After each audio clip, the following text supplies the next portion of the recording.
Hi, friends. Thank you so much for joining us today. My name is Bonnie Worthen, and I'm the Children's Director here at First Christian Church. And we are in part 2 of Parenting in the Pandemic. If you have not listened to the first half, please stop right now and go back and listen to it. That lays a lot of the foundations for what we're going to talk about today. I am super excited. I have Miss Stephanie Frazier joining us again today. Thank you, Miss Stephanie, for being here. Absolutely. So yes. Share a little about who you are. Okay, so again, Stephanie Frazier. I've had the joy, struggle, and privilege of parenting 3 kids with my actually high school Bible study sweetheart, Patrick. We have been together for 28 years, and today we have a 21-year-old daughter, a 17-year-old son, and a newly 9-year-old foster to adopt son. And so life is full right now, and it's interesting because I feel like even though I have a 6-year education as a licensed marriage and family therapist, most of my training has been in the struggle in the family life.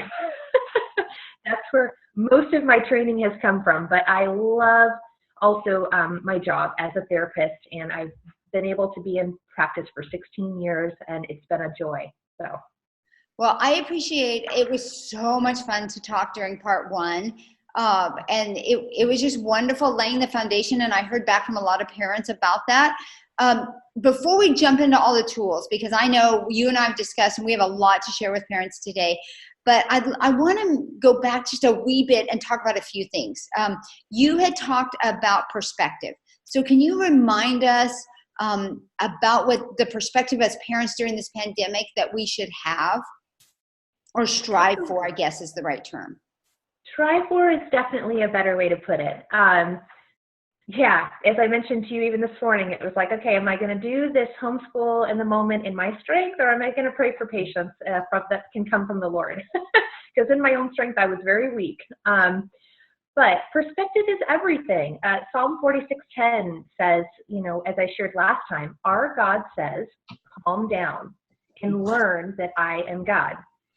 And I'm reading that to myself right now as I'm reading that to all of us. We have great opportunity during this pandemic to really exercise our faith and take God for his word. And we're either going to let the news and all that's happening in our world right now be on our spin wheel or and ultimately dictate our mood and our anxiety, or we're going to remember the truth in Jeremiah 29:11, and that says that God has a hope and a future for us, even in this, and also that he's much bigger than COVID-19. And then also that peace is not the absence of trouble, but it's the presence of Christ. And so I'm not going to find peace anywhere in the world, in my home, without the presence of Christ. I absolutely love that. And I love that we have a choice. I love how you present that. And we'll talk about that with kids a little bit later, but I love that we can choose to follow what the world is doing and have anxiety and stress, or choose to follow God and have that peace. I think that is amazing. And you mentioned last time, which I thought was really good, is you had said that we as parents, if we have that peace, our children will then have peace, that they will mimic almost what we receive. Absolutely, and that's a big part of it. That without having, we can't give what we don't have, and without having peace and taking time to get okay and be okay, we can't pass something we don't have. If I'm anxious and overwhelmed, I can't go, calm down, be quiet, be at peace. But if I have that, and then I can see my child struggling, and I can go over and just be available, or pray with them, then that's a different ballgame. But I really can't give what I don't have. No, I agree. I think that for me was really important. One more thing before we jump on. Last time you mentioned, and this was good too, is you said that each family is different and therefore have different challenges. So it's not a one size fits all spending time with God. And you gave us two great nuggets. If you remember, you said, which I thought were really good, and I actually had parents tell me that, oh, those were great, I tried that, is the going outside for 5 minutes and seeing God's creation and really soaking that in, and then washing our hands, rubbing our hands under some warm water for a few minutes to just really find that peaceful place. That was great. Yes. And let me say this, tools ultimately are meaningless without the proper perspective. Mm. And, that's why, I mentioned before, it's like taking that time to spend with the Lord is so important, because then his peace is going to wash us, and then we're going to be in the proper perspective to use tools and the things, like I said, and like you've said, Bonnie, that we're going to jump into. But I absolutely wash my hands quite often right now, because there's not a lot of other things I can do in my brace. And I really enjoy nature right now. A couple other things that, and just ideas, again, like you said, no, there isn't one size fits all. And it's really important. I would challenge parents to think about what has worked in the past when you have spent time with the Lord. What has been a blessing to you? What has ministered to you? Bring that back, especially during this time. When we are in a time of unknown, we tend to let go of things that work really well because we're just getting by. And so I would say, hey, what's worked for you well, parents, in the past with the Lord? I'll share a few of mine. I love listening to worship music on my OK Google, which is in the kitchen. And so it's nice and central and loud and can really speak to everyone in the house if I want it to. But it's an instant mood changer for me, especially when I'm making breakfast in the morning. It's like instant for me when I turn that on. And then I also really enjoy, I love taking baths. They're comforting to me. And so sometimes I will actually click on my Bible app and read a passage, have it read to me a passage in Philippians. I can just set that on the side and then just chill in the bath and hear God's word. That's really helpful. I sometimes will listen to maybe like a sermon or or something of that nature when I'm folding laundry. So I'm just trying to get God's word in, and any way that I can, because I know that perspective is everything. And I know that peace truly only comes from the Lord. And then the other thing is, that's really helpful is we started something called peace time in our home. And I let everyone know, okay, guys, peace time. And I set a timer for 15 minutes. And whoever's home will come out on the couch and find a spot, and they'll bring their Bible, their journal, their daily Devo, and whatever they want to read for 15 minutes that allows them to just be in the presence of God. And we all do it separately. And then when the 15-minute timer goes off, we talk about it. And that's been a huge blessing because everyone's around. And so if I can't just get that alone time, it's a great way for me to have my quiet time, but everyone else is having quiet time too. And what's been rich is the conversation, even with my 9-year-old telling me that he read that, Jesus is saving him from his sins. I'm like, whoa. So you can actually incorporate that even with your kids. So that's been a huge blessing. And Bonnie, what do you use? Do you have some great ways that you allow God in? So believe it or not, I use my car. I love to drive, so even driving to the church or driving around, I'll find somewhere and park, and I have my quiet time in my car. Many times people have walked by doing an early morning walk, and I have worship music just blasting out of my car. But for me, it's a great place because I tend to be a red personality, a doer personality. So if I'm at home, I'm doing. If I'm at work, I'm doing. So making myself stop, there's nothing I can do in the car. I mean, I wipe the dash. I have a really clean dash, but it is just, I keep my Bible in there, my devotion in there, and it's just really a good space for me to stop and think about God. and get good perspective. So I love doing it.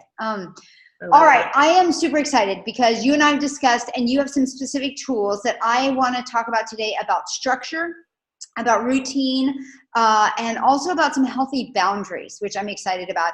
And then toward the end, I would love for us to discuss a little bit about helping our children cope and process their feelings through this, because I know that we have a wide range from babies to high school here at SCC, and I'd love to be able to give parents some specific tools. So how about we start with structure? Sounds good. Structure is a necessity. It's not an optional. It's not optional because it creates consistency and in routine, and with routine and consistency and structure, kids feel safe. And so if things are unknown and kind of all over the place, kind of like outside of our homes right now, there's a lot of unknown. If we don't have any type of structure, routine, or consistency in the home, it can make home also almost become or feel unsafe. And so bringing routine and consistency, us being around, creates a feeling of safety for our kids because we're routine. And so putting in routines just brings more and more feelings of safety. Interestingly enough, is kids typically don't want structure. They don't think they want it because they don't realize their need for it. They desperately need it. And so even if you have kids who are like, I don't want to do that, you've got to do it because you know that ultimately it's going to bring them a sense of safety. And that's where parents are parents and kids are kids. We have to trust that, we know what is best for their needs. And so, during this time, I've heard a lot of people like, things are very up in the air, and there's a lot of changing in the routines or lack of routines. And my encouragement would be, if you've had a routine that works, put that back in place. If you haven't had a routine, or you don't currently have a routine, I would put one in place right now to allow that consistency and allow that structure to bring a sense of safety. And I think that's probably a good starting place for structure. So would you say that structure and routine are necessary, that they have to work both for the parent and the child, or are we just going, this is a structure that works good for my child, but it really isn't good for me? Yeah, so good question. It has to work for you. In fact, make it work for you, and then it works well for your kids. Okay. Because the structure has to fit you before it fits your kids. It has to be a workable thing. Okay. And if you lead the structure with confidence, your child is going to sense your confidence in it, and they're going to go along with it. If you haven't, a great place to start with structure is the bedtime. If you present, a fun, structured bedtime routine that you do every single night, and if you present it with enthusiasm, your kids are going to, they're going to love it. My son loves bedtime because he knows exactly what to expect. So I heard you say something in there was the word consistency. So how does that sounds like that's a kind of a key part to this. Yes. Consistency is everything. It's important to do the same thing over and over and over. As soon as something's working, just hit repeat. That sounds good. So, okay, that sounds great. I love that. So give us an example of what you mentioned bedtime. So give us an example of what a bedtime could or should look like. Yes. Okay. So we almost have like two parts to our bedtime, but it has been the exact same since we invited and welcomed Dominic home March 21st last year. We have been on repeat since March 21st, 2019. So basically, we start with letting him know, hey, Dom, it's time to start your checklist. And he goes and gets his checklist, and we'll have that in the little attachments after, and so you can see those. I actually have one filled out right here. And I don't know if people can see that, but there's an AM and a Yeah, PM. that's great. And so we ask him to start his checklist. So ultimately, he goes in and he checks his checklist, and it starts with putting his toys away for the evening. And then it goes into brushing his teeth and flossing and shower, and it goes through all the things that we want him to do before bedtime. And when his checklist is done, the last thing on his list is to say goodnight to every family member. So he comes and gives us all a hearty good night, except for the person that is tucking him in. And then the tuck-in person for the night then goes into his room with him, to be specific. And we sit down with him and we do book. And we actually give him some choices within his bedtime. But we say, if you want to read, you can pick any book you want and you read, because he's still learning his reading well as a second grader. Or we pick the book and then we read it. And so we do book time, and then we turn on his little lavender, and we turn on his little nightlight, and then we shut the light off and we say, do you have any prayer requests? We pray for him. Right now it's my arm. It's the no more, pray God ends the quarantine and COVID-19. And then any other little things that he wants prayer for. So we pray for him, and then we do 2 songs, and he gets to pick which songs we sing, like I Love You, Lord, and As the Deer. And so then we just sing 2 songs and give him a kiss, tell him we love him, have a great night, and we walk out. And that's it. And that is our bedtime every night. Wow, that sounds very peaceful, and I am a structured person, so that sounds wonderful to me. I love we're checking it off. That sounds great. That's right. Now, so that sounds good. So how do we then implement more structure? Because bedtime, for maybe some people, they're like, okay, I have a bedtime routine. We've got that down. But how do they implement structure the rest of the day that's helpful for their kids and for themselves? Yes, good question. Again, depending on the ages of your kids, if you have babies, of course, or toddlers, little ones that are still napping, then of course that's a great structure routine that you want to do daily, is those naps. But if your kids don't nap anymore, something I implemented when my big kids were little, and now with Dominic at 9, is we do quiet times every day. And we call them 30-30. And basically, it's quiet time alone for 30 minutes, or 30-30 for 60 minutes. Okay, you're going to have to explain that a little bit more. I'm sorry. Okay, 30-30. So, yeah, we're going to need more on that one. Absolutely. So pre-pandemic, when weekends and, and we had school and stuff, we would typically do just 30 minutes of just quiet time. And so we actually set a timer. I'll show you the timer that we use, because we use it for a lot of things. It's actually a visual timer for Dominic. And we set the timer for 30 minutes, and then for his quiet time, or 30, we call it 30-30 at our house. But for that time, he can do whatever he wants in his room for alone quiet time. And now during the pandemic, we typically do 30-30. So add the time, 60 minutes. And we let him know for the first 30, we want him to be restful. So we have him lay on his bed, and he can choose to read, to draw, or to color. And then we let him know when it hits 30 minutes on on his timer, there's 30 minutes left. Then he can switch to playtime, whether it be his Legos, his figurines, whatever he wants to do for 30 minutes. And so it really is just a time for him to catch up and hit a reset button. And really, it all depends on like our day, exactly when we do the 30 minutes or 30, 60 minutes. And for parents of young children, I'd start with 5 minutes. I'd start with 10 minutes. I'd start really small and teach them the structure of that time and the expectations of that time. But know that time is your quiet time as parents. So that 30 minutes for me, or that 60 minutes for me, is off time. I can have my time of gaining peace and hitting a reset button for myself as well. Wow. Okay, that sounds great. We did something like that when my daughter was small with a playpen, and gave her a few toys and stuff, and I love that teaches choices decision makings, what they're going to do in there, but it also gives them some independence, which is wonderful in the midst of all of that.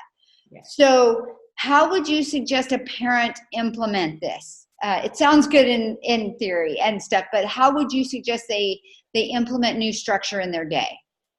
Absolutely. Well, let me say this, the other benefit of having this and doing this daily is it sets a precursor to teach kids how to have alone time. And it ultimately becomes a precursor for them to have a quiet time with the Lord, and to learn how to just have quiet, because right now I feel like the world is so on fast pace and instant gratification with the phones and everything else, that kids, especially their ability to just be and not say I'm bored and all those things, is really challenged. So this quiet time actually teaches them this wonderful art of just being. And so just wanted to give some perspective that it's actually a huge benefit to them and to us for this quiet time. But Bonnie, like you asked, parents can implement this as soon as today, if they feel ready and comfortable to do so. But whenever they're ready and when they feel ready to present it with some confidence and enthusiasm, things like, hey, you know what, guys, I'm excited. I have recognized that how beneficial it is for us to just have kind of some quiet, like peaceful rest time, but also some quiet play time. And you have so many amazing toys in your room, and you have so many amazing arts and crafts in your room. And I think now would be a great time that we each day implement some of that time where you can have some alone time and we all can have some alone time, and then we can get back together and, enjoy each other's company again. So you're just kind of presenting it with enjoyment and confidence. Right. Again, my Dominic, he sometimes forgets all the fun things he has in his room. And as soon as he's in there, I see him start to play with things that he had forgotten about quite some time ago, So it has provided that benefit as well as playing with some of those cool toys again. So you said you had a visual timer. Do you have it with you? Yes. I would love to see that for us to see. Yes. So this is the timer. If I turn it, it turns red, and then it just slowly goes back to 0 as the red depletes. So Dominic knows exactly how much time he has for something, or how much time, again, for things that he really enjoys and things that he doesn't enjoy so much. He knows how much time he has. Yeah, that's awesome. And I love how you're giving him choices with limits in there. We did that a lot with my daughter too. Is there anything else that you would suggest parents do in regards to structure and routine? Yes. I think that it's helpful each day if I set my timer and it's going off. Time's up. But that's the cool thing is, if you want to give your child, maybe some, some we time or something like that. I set my timer. I let Dom know, you've got 20 minutes, buddy. And then when the timer goes off, the timer, if there's a bad guy, the timer's the bad guy. I'm not the bad guy. I love that. But it's an instant, okay, I know my time's up, and he finishes, so it's really beneficial in implementing that structure. But it's right now, if we're homeschooling, I think it's really important to put boundaries around that time. So say you're going to homeschool 8 to 11. And then at 11 a.m., you're done. There's no more homeschool. Now you're moving on to whatever else you want to do with your day. We have days where we implement more structure, like, hey, at 2 o'clock, we're going to do arts and crafts time. Taylor's going to bring out rocks, and we're going to do painted rocks. 12 noon, we'll do lunch at 12 noon. And we actually just designate times for things. And so I get a lot more compliance, because it's kind of like, this is just what we're going to do today. And it sounds really fun, and they know what to expect. So again, I get a lot more compliance, but it also breaks up the day into different parts. I love the idea of designated certain times on certain days. But those are real specific. Do you have to do the same thing every day to keep that structure? Absolutely not. Okay. Yes, just ideas. Everything right now, as far as how you do your day, doesn't need to be at a specific time. Other than I would recommend homeschool, putting a time around it, because then it's just what we do. The kids know 8 to 11 they're homeschooling. You're going to get less complaining or trying to change the time or wanting to do something different, because it's just what you do. Just like when they went to school every day, they just went to school every day. So put a structure around that time, and I would keep the same exact time. Quiet time, when you do it, it doesn't matter necessarily. I would just make sure you do it every day. And designating certain times for certain things really for us is just also letting us know as parents, hey, we're going to do this, and we could even look forward to it, but also our kids can look forward to it, right? And so we can put things in there that we want to do. Like if maybe we feel like going for a bike ride around the block, hey, 3 o'clock, guys, the whole family is doing a bike ride around the block, and so we can get excited about it and plan for fun and things like that. But the times aren't necessarily important or what you do, but just knowing that just if you implement some structure, you're going to be able to look forward to more things, and so will the kids, and it breaks up your day. I love that structure also brings peace, because I know from 8 to 11 we're doing homeschooling. We're doing what we're doing. That's right. That is great. And so in the midst of that structure, with the timer, how do you use it other times during the day? I'm curious. Yes. So we use it for any tasks or chores. Okay. So, I might say, hey, bud, we're gonna pick some weeds for like 15 minutes, and so I'll set the timer for 15 minutes, and then he's out there just picking the weeds or whatever. And that's a silly example, but it's kind of what came to mind. I've got weeds at my house. He can come. Okay. Not a problem. And homework time. So even within that 8 to 11, I will say, hey, Dom, if you can give me 20 hardworking minutes and focus, then after that 20 minutes, and I'll set the timer, we're going to have a 5-minute dance party. And so he picks OK Google, and we dance it up for 5 minutes, which actually really helps his brain to regulate, to come back to be able to focus again on the next assignment. So it's kind of a twofold benefit. So I will use it for all kinds of things. I'll use it for things he doesn't like, so it keeps him doing it. And I'll use it for things he does like, so that he knows there's a time end. I mean, how many parents have been to the park and they said, hey guys, it's time to go home. And no, I don't want to go. Kids don't want to leave the park. Mm-hmm.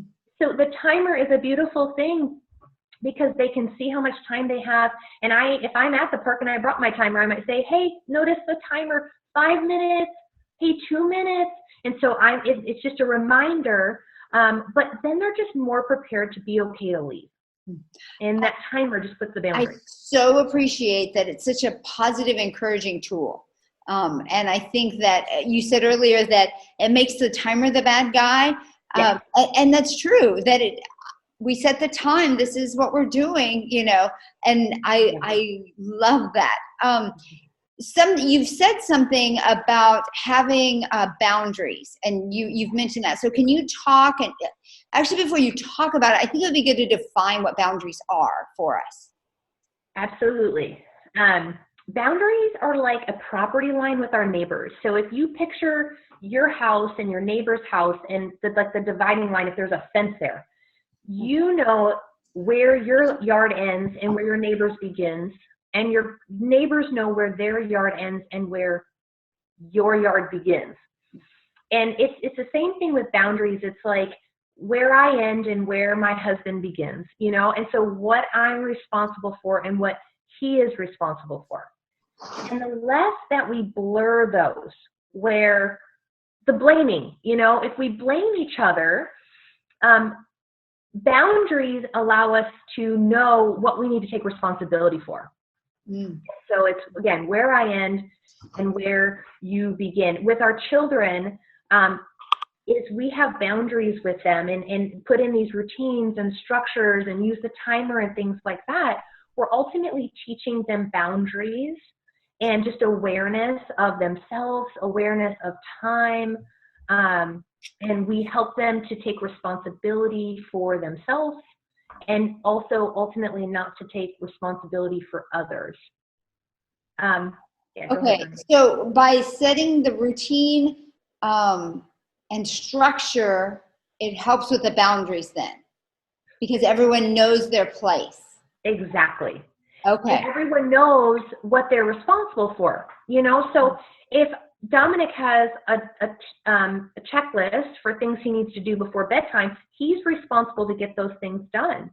And in that, I set the timer when he starts his checklist at night for 20 minutes, because I know 20 minutes is plenty of time. But the 20 minutes allows him to know, I've got to stay on task. You know, I can't dance in the mirror for a while and mess around and then get in bed an hour later. You know, you have 20 minutes. And, you know, kids will test because we're testers. Right. And, you know, of course, there's been a couple times where he's tested the timer and it went off and he wasn't quite done with his checklist. And I let him know, unfortunately, buddy, we're going to have to lose our book time tonight. And so he got prayer and song, but he didn't get his book time. And so it happened probably once, you know, because he wants that time. And so it helps them just to be aware of that. Yes, there's choices, there's consequences, what I'm responsible for, what I'm not responsible for. Bonnie, you mentioned some families, you know, like myself, have, you know, teens and or have older kids with devices. And one of the things we implemented when we gave our kids their phone, and we said when we gave it to them, this is actually our phone and it's on loan to you. We wanted them to understand that we're still going to parent them in that world. And one of the things that we taught them was we have turn-in times. So every night, my son turns in his phone at a certain time. And I think like right now it's 9:30 p.m. And so that's a strong boundary, because we want him to know that he needs to have his own time too, and not always be pulled by everyone else texting and tweeting and everything else. So he turns that in. But we also have off times where we're just all off technology. And so those are boundaries, and ultimately they're teaching him healthy self-control and how to manage his life now and when he's an adult. He officially leaves the nest, so to speak. We want him to have his own healthy self-control and healthy boundaries. You know, he will have access to his phone 24/7. And if we haven't taught him how to set it aside, how to turn it in at night so that he can have a full night's sleep without hearing ding, ding, ding, and you know, waking up to a phone call or whatever. If we don't teach him that, then he won't be able to do that as an adult. So our hope is that in having these off times and turn-in times and things, that teaches ultimately him self-control as an adult, so that he can manage his life well, and he's not being overtaken by the devices and by the pull of, you know, everything that's happening on these devices. So it's teaching him healthy boundaries and healthy self-control when he's an adult by himself. Yeah, I so appreciate that you as a parent are giving us this permission to do. I think that that's important. As parents, we feel like, well, they just have a phone and they do what they want, but you're saying, nope, this is something else I can set boundaries for. That is wonderful. Now I want to pivot here for a second, because we got a few minutes left, and I want to chat for a couple minutes about helping children process their feelings. So can you speak to that a little bit as we walk through this pandemic? Absolutely. So it's important. I was just talking to a friend actually this morning about just her saying that, you know, she's sensing her son needing to maybe process his feelings or express his feelings. He's struggling to sleep at night right now, and I encouraged her.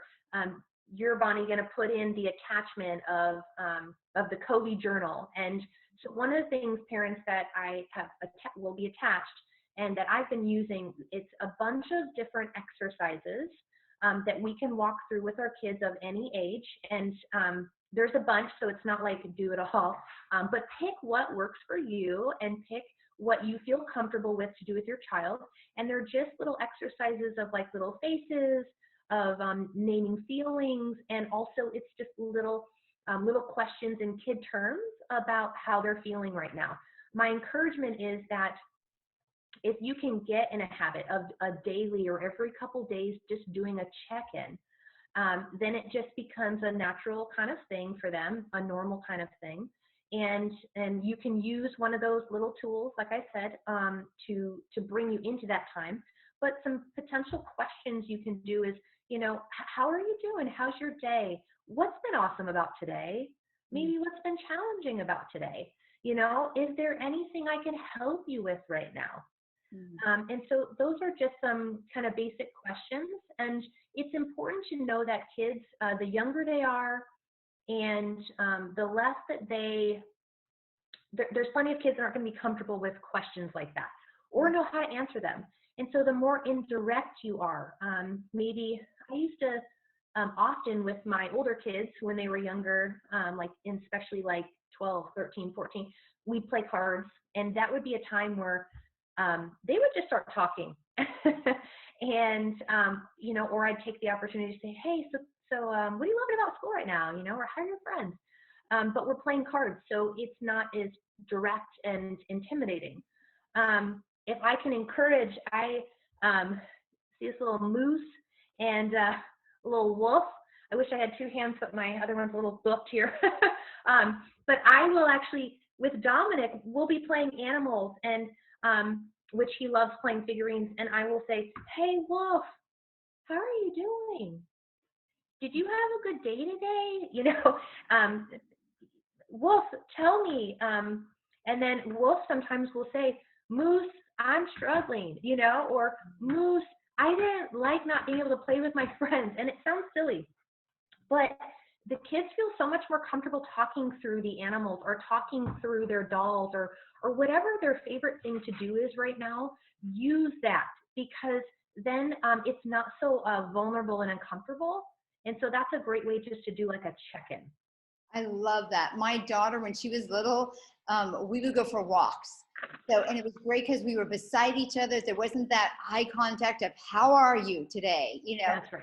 And being outside gave her that open feeling to be able to share. So yeah, that's wonderful. And parents, down below in the descriptions, all those tools that Stephanie was talking about, I have them all listed, and there are a lot of them. As she said, don't feel like you have to go through every single one. Pick what works for your child. That's the key. You know your child, you know what will work for them. So find the one, and if it's the same one every time, great, if that's what they want to do. So Miss Stephanie, we are out of time. Is there any last bit of wisdom you have to share with us as parents? Anything, just remember you're not alone. I have a visual struggle right now, and then we're in the pandemic, and we're all in this together. I think it's really important. We use something we call EGR, extra grace required. We use that in our house, and because we all have different days where we're just feeling it more, the struggle. Or there's days where maybe we're really feeling the grace and we've had our quiet time and we can pump the others up, other people up.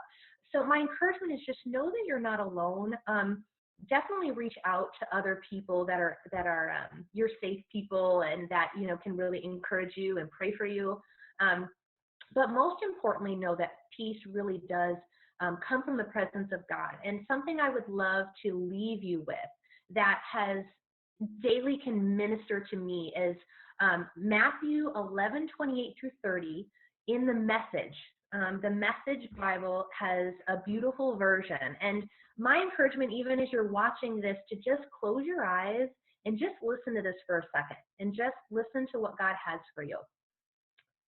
Are you tired, worn out, burned out on, I want to say, the pandemic?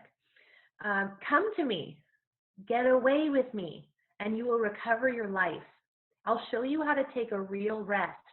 Walk with me and work with me. Watch how I do it. Learn the unforced rhythms of grace. I won't lay anything heavy or ill-fitting on you. Keep company with me, and you'll learn to live freely and lightly. That's wonderful. Thank you, Stephanie. And thank you, parents, for joining us today. I know we've talked about a lot of different tools and a lot of different things, but know that all that information is in the description. Slowly process it. You know your child, you know what will work for your child, you know what will work for your family. My email is in there if you want to reach out, questions, additional information. We would love to partner with you. Stephanie, thank you for joining us. Thank you for your wisdom, and we so appreciate you. Yeah, thank you, Bonnie. Thanks for the invite. No problem. Bye, parents. Again, all the information is in the description below. Thanks for joining us today.